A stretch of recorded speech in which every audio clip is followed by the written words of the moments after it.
And now, let's join in with Defi Antifaris, our VOA correspondent at Port Moresby, who have more details on the meeting between U.S. Secretary of State Blinken and Papua New Guinea's PM, James Marape, yesterday.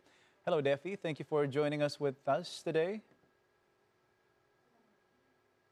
Hello, Narendra. Okay, you're welcome. So the first question for you, Defi, would be why the United States is more interested now to invest in Pacific Island countries. Go ahead, Defi. Narendra, there's been a long-standing relationship between the U.S. and Pacific Island countries since World War II. And that's when we saw a lot of American naval ships traveling across the South Pacific when they were at war with the Japanese. Now, however, last year, U.S. President Joe Biden had established his first historical U.S. Pacific Island Countries Summit in Washington, D.C., where he expressed his interest to boost trade and development aid for Pacific Island countries. That was a really huge and major step by the United States.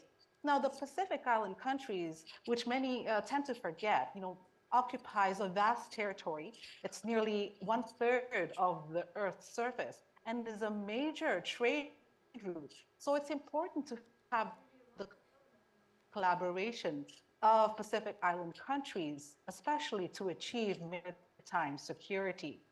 With its Belt and Road Initiative and signed a security agreement with the Solomon Islands last year. And in March, they even secured a contract to build the capital seaport in Honiara.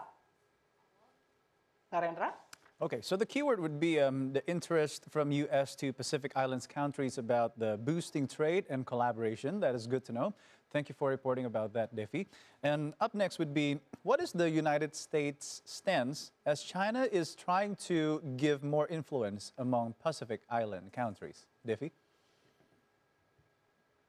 Well, there is a growing concern between, the United States and Australia, especially as China is asserting more influence in the region through their investments and also security agreements with Pacific Island countries. But so far, they've only been able to secure one security agreement with the Solomon Islands.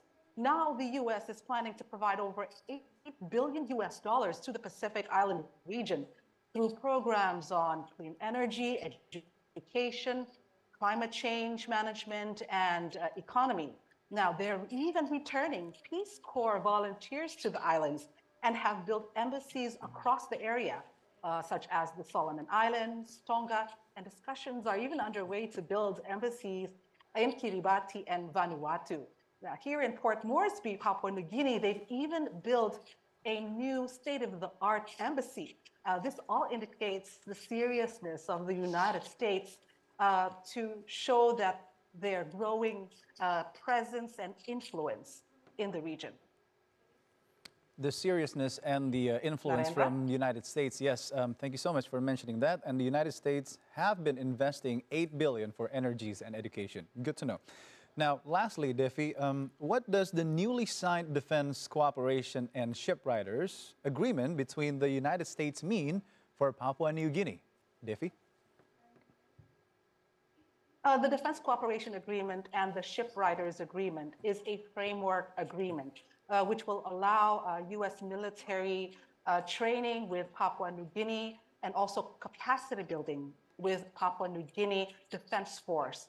The Shipwriter Agreement basically will see Papua New Guinea Naval Patrol, police, and the military to work along U.S. Coast Guard on board their ships so they can better monitor and secure their waters from illegal drug trafficking, human trafficking, arms smuggling, and illegal fishing and underreported fishing as well. So the local defense force can use surveillance systems on board U.S.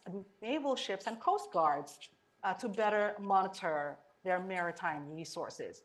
Now, on Monday, on the same day of the U.S. Pacific Island Summit, some group of university students in Port Moresby protested against the signing of the Defense Cooperation Agreement, as they're worried that the agreement will undermine Papua New Guinea national security.